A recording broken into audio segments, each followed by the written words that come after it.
right, I'm feeling a little better.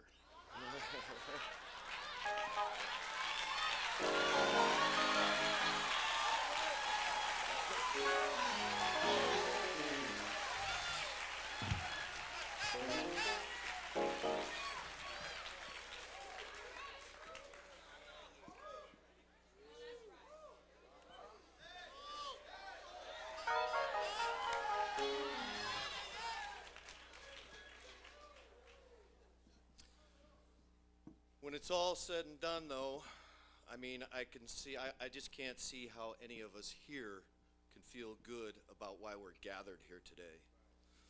When Terrance, who's so well loved and well respected, is taken from us in the prime of his youth by an act so despicable and senseless that it defies all wisdom and comprehension. It's just hard to feel good about anything. In fact, now we are all engaged in a battle. And that battle is difficult and fierce. The enemy, despair. The battle is against anger, hate, and vengeance. The enemy is our broken spirit and our hopelessness. But it's a battle we all must fight. Why? Because Terrance would want us to. And that's what he would do. That much I do know about Terrance. So even though we don't feel good, we still must seek and find good. Even so, we can't help but ask, where is the good in the situation? Well, the good is right here, and it's in front of us. Still, the eternal questions of existence gnaw at us. Why, Terrance? Why now? Is this what God wanted? How am I to accept this? To ask these questions is natural and a part of our human condition. This is not what we wanted. But to ask these questions is also bold and arrogant, because when we ask them, we are in so many ways questioning the benevolence and wisdom of our God. Let's face it, more often than not, we'd like to admit, our choices and our ways are not God's ways.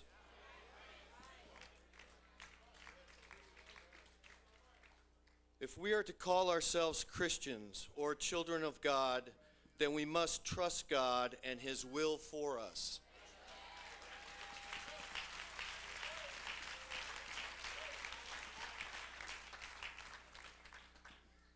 Terrance did not belong to us. He belongs to God like we all do.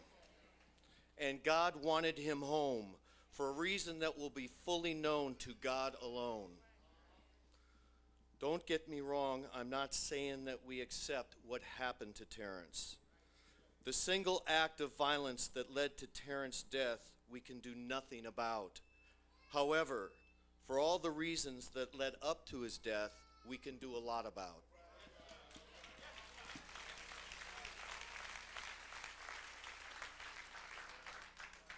The answer is not easy.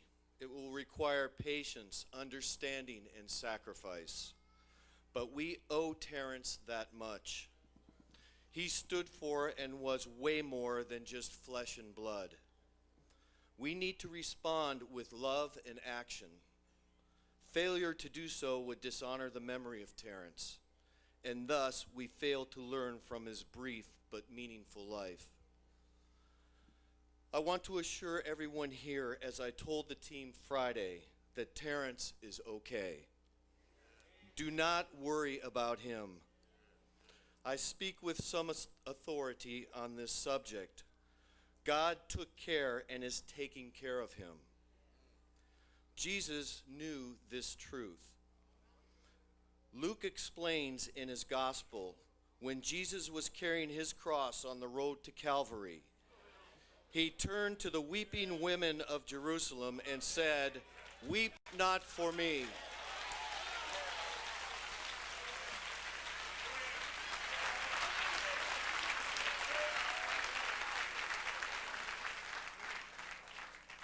He was assuring the women that his future would not have tears of sorrow or despair. Rather, he knew that day he would be one with the loving embrace of the Father. And so it is with Terrance. He has found eternal peace and is in the loving embrace of our Father. What good comes from this painful tragedy? The good starts today with us gathered in this room. Look around. There is nothing but love and good in this room.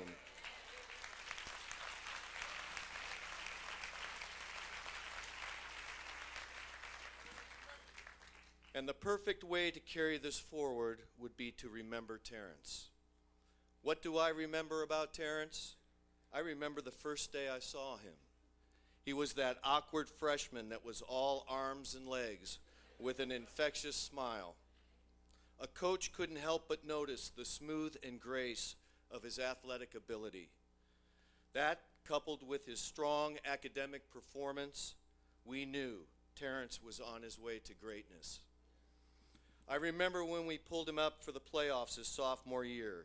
He was still that skinny kid that was taking taunts from our seniors about how they were going to bust him up. It was kind of a rite of passage for our sophomores that were good enough to come up to the varsity. He quickly earned their respect as a football player. There was one sophomore kid that nobody was going to bust up. It was from there I learned the toughness and grittiness of Terrance Kelly. He wasn't going to back down to anybody on the field of play. He combined that competitive attitude and his athletic ability into a winning combination and had Division I schools fighting for his services. It was his athletic ability they were after. Little did they know that they were going to get the complete package along with it.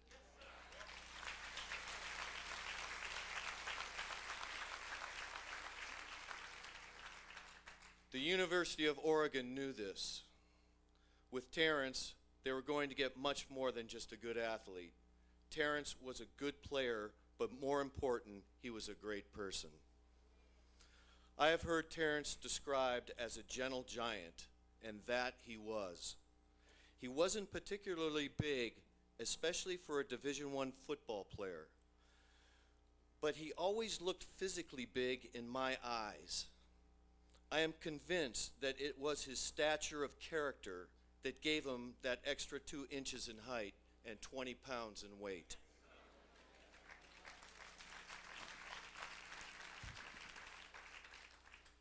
Quiet and introspective, Terrance was a listener that learned quickly. He was not just a student of the game, but he was also a student of life. He spent his 4 years deciding what kind of person he wanted to be and what he wanted to become. And he was making all the right decisions. The one characteristic of Terrance that I admired most was his gentle nature. I had a strong feeling about this, and last Friday, his teammates gave witness and testimony to that truth. Terrance wouldn't and couldn't harm anyone. I never saw him angry or confrontational. I never saw him cruel, disrespectful, or mean-spirited. When I say never, that means a long time, and I spent a lot of time with him. I know words hurt him, and when I felt he wasn't maximizing his potential, he got sad. I know he just didn't want to disappoint others, and he didn't want to disappoint me. He cried when he felt he let his teammates down. And he would have done anything or played any position if he knew it would have helped his team. All this spoke volumes about Terrance's capacity for love. He cared about others. He loved people, and we loved him right back. My lasting memory of Terrance will be his beautiful smile and infectious laugh. The smile and laugh always said to me, this world is a good place. He made me feel good in his presence. I truly believe with all my heart that Terrance is alive and with us here right now.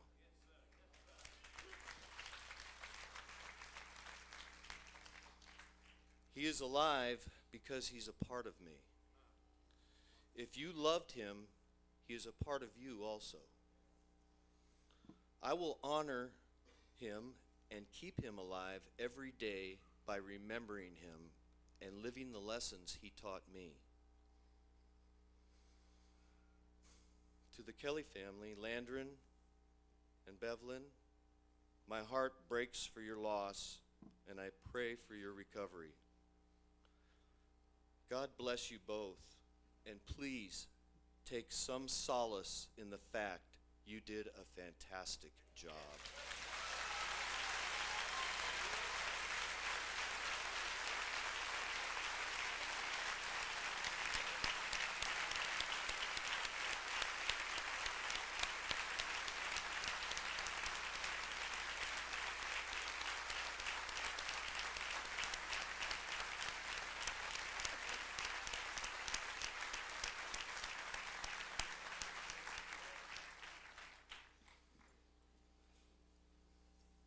You raised a beautiful child.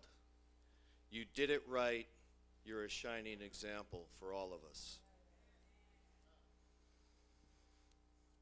To Justin Allenbaugh, our one LaSallian educator who spent the most time with Terrance and had the most influence on him, I want to thank you. I know Terrance loved you very much. You, Terrance, and Parker made an awesome team, and I'm sorry for your loss. To the amigos, I want you guys, and I know you guys loved each other dearly and were the closest of brothers. And your guys are going to have to carry Terrance with you every day. Share your triumphs with him and pray for his help in your time of despair. He'll be there. Today is the day we let go of Terrance and turn him back to the Father so he can love him even more than we could ever do. So Lord, bring peace to our gathering and all the love that's in this room. Bring peace to Richmond.